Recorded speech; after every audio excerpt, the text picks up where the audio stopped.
தென்னாட்டுடைய சிவனே போற்றி, எந்நாட்டவர்க்கும் இறைவா போற்றி போற்றி. நண்பர்களே, நம்ம இன்றைக்கி பார்க்க போகிற ஆலயம் வந்து மன்னீஸ்வரர் ஆலயம். அன்னூரில் அமைஞ்சிருக்கு. கோவை மாநகரத்துலேருந்து ஒரு 35 கிலோமீட்டர் தொலைவிலும், மேட்டுப்பாளையத்துக்கு கொஞ்சம் அருகாமையில் இருக்குது அன்னூர் அப்படிங்கிற ஒரு பகுதியில் அமைஞ்சிருக்கக்கூடிய மன்னீஸ்வரர் ஆலயத்தை பற்றி பார்க்க போகிறோம். இந்த கோயிலில் வந்து சிவபெருமான் அருந்தவச்செல்வி அம்மனோட அமர்ந்திட்ட மன்னீஸ்வரராக நமக்கு அருள் பாலிக்கிறார். இது கிட்டத்தட்ட ஒரு 1500 1800 வருடம் பழமையான கோயில் அறியப்படுது. சேரர்களால் கட்டப்பட்டது. மேற்கு நோக்கி நமக்கு அருள் பாலிக்கிறார். 7 படி கோபுரம் இங்கே அமைஞ்சிருக்கு. ஒரு காலத்தில் இங்கே காடாக இருந்துச்சு. அந்த காட்டுப்பகுதியில் வந்து அன்னி அப்படிங்கிற ஒரு வேடன், அவனுக்கு வந்து வேட்டையாடி சாப்பிட்றது ஒரு பெரிய பாவமாக அவன் நினச்சிட்டு அவன் என்ன பண்ணியிருக்கான், பழம், காய், கறி, கிழங்குகள் இதெல்லாம் பச்சையாக வேக வச்சு சாப்பிட்டுட்டு இருந்திருக்கான். அங்கே மரவள்ளி கிழங்கு அப்படிங்கிறது அதிகமாக கிடச்சிருக்கு. ஒரு நாள் அவன் வந்து கிழங்கை வெட்டி அவன் கோடாரியில் எடுக்கிறப்போ அங்கே ரத்தம் பீச்சிட்டு வந்திருக்கு. பயந்துட்டு அவன் நேராக போய் மன்னன்கிட்ட சொல்லியிருக்கான். மன்னன் அவங்க ஆள்லாம் அனுப்பிச்சு பார்க்குறப்போ அங்கே ஆள் பகுதியில் ஒரு லிங்கம் தென்பட்டிருக்கு.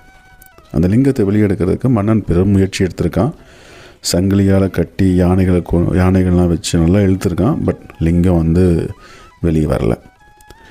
அவனுடைய முயற்சி தோல்வி அடைஞ்சதுக்கப்புறம் மன்னனுடைய ராஜகுரு ஒரு ஆலோசனை கொடுக்குறாரு.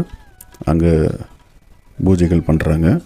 பூஜைகள் செய்த உடனே லிங்கம் சுயம்பாக வெளிப்பட்டிருக்கு. இப்படி சுயம்பாக வெளியே வந்ததுக்கப்புறம் சிவபெருமான் தன்னை சங்கிலியால் கட்டி இழுத்த மன்னனை மன்னிச்சிட்டார். அப்படி மன்னனை மன்னித்ததால் சிவபெருமான் அங்கே மன்னீஸ்வரர் அப்படிங்கிற பேரில் நமக்கு அருள் பாலிச்சிட்ருக்காரு. அங்கே ஒரு வேடன் வந்து அன்னி அப்படிங்கிற பேரில் ஒரு வேடன் இருந்தார் இல்லையா, அவர் மூலமாக தான் சிவலிங்கம் அங்கே நமக்கு வெளிப்பட்டது. அதனால் அந்த பகுதி அன்னூர் அப்படின்னு சொல்லி பேர் வந்தது அதுக்கு. இப்போவும் பார்த்திங்கன்னா சிவலிங்கத்தை நம்ம நேராக தரிசிக்கிறப்போ லிங்கத்தினுடைய மேல் பகுதியில் சங்கிலினுடைய தடம் இருக்கும். வேடன் கோடாலியால் வெட்டினார் இல்லையா, அந்த தழும்பும் நம்ம இப்போ பார்க்க முடியும். இப்படி மன்னனுடைய பாவத்தை சிவபெருமான் வந்து மன்னிச்சிருக்கார். அப்படிங்கிறதுனால இந்த தலம் வந்து ஒரு பாவங்களை போக்கக்கூடிய ஒரு பரிகார ஸ்தலமாக பார்க்குறாங்க. மக்கள் வந்து இங்கே வந்து 21 தீபங்களை ஏற்றி கோயிலில் வந்து 21 முறை, அதாவது பிரகாரத்தை 21 முறை வலம் வந்தாங்கன்னா அவங்களுடைய மூவேல், அதாவது 21 தலைமுறைகளில் செய்த பாவங்கள் வந்து போகும், நீங்கும் அப்படிங்கிறது ஒரு அசைக்க முடியாத நம்பிக்கையாக இருக்குது. பார்வதி தேவி மன்னீஸ்வரரை கல்யாணம் பண்ணிக்கிறதுக்காக இந்த இடத்துல கடும் தவம் புரிஞ்சாங்க. அதுக்கப்புறம் மன்னீஸ்வரரை கல்யாணம் பண்ணிக்கிட்டாங்க. அதனாலேயே இந்த அம்மனுக்கு அருந்தவச்செல்வி அம்மன்னு பேர் வந்தது. இந்த சிவாலயத்தில் இருக்கிற சிவனை தரிசித்தா 1000 லிங்கங்களை தரிசித்த பலன் கிடைக்கும்ன்றது ஒரு நம்பிக்கை.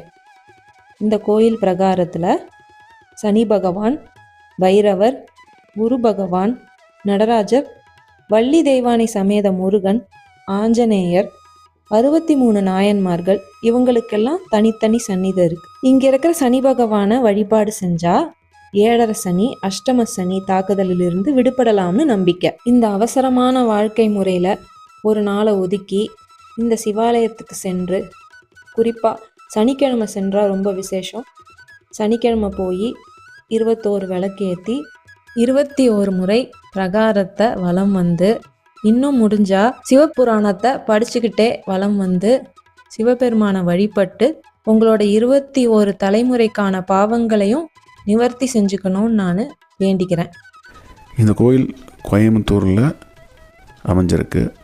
நான் பிறந்தது மதுரை, ஆனால் என்னுடைய வாலிப காலங்கள் எல்லாமே வந்து கோயம்புத்தூரில் தான் கழிச்சிருக்கேன். தொழில் முறைக்காக கோயம்புத்தூர்லேருந்து வெளியே வந்துட்டேன்.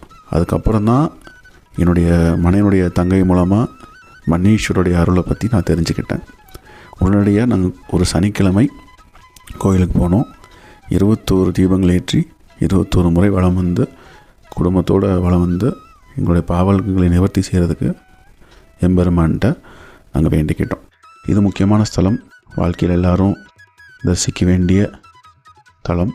எல்லோரும் அவங்களோட நேரம் கிடைக்கிறப்போ கண்டிப்பாக, நான் ஏற்கனவே சொன்ன மாதிரி கோயம்புத்தூர்லேருந்து 35 கிலோமீட்டர் தொலைவில் மேட்டுப்பாளையத்துக்கு இது இந்த பக்கம் நீங்கள் இருந்து வந்தீங்கன்னா சேலம் வழியாக அந்த ஈரோடு வழியாக வந்தீங்கன்னா மேட்டுப்பாளையத்து கிட்ட தாண்டினோடனே உங்களுக்கு அன்னூர் பகுதியில் கோயில் அமைஞ்சிருக்கு. கண்டிப்பாக எல்லோரும் தரிசனம் செய்யணும். அப்புறம் முக்கியமான விஷயம், இந்த மாதிரி ஒரு பணியை செய்யணும்னு எம்பெருமான் ஆணையிட்டதுக்கு அப்புறம் எனக்கு சப்ஸ்கிரைபர்ஸோட சப்போர்ட்டும் தேவைப்படுது.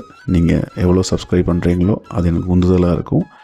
இன்னும் நிறைய சிவாலயங்களை போய் நேராக தரிசித்து என்னுடைய அனுபவத்தை உங்கள்கிட்ட பகிர்ந்துக்கிறதுக்கு எனக்கு ஒரு பெரிய வாய்ப்பாக இருக்கும். திருச்சிற்றம்பலம்.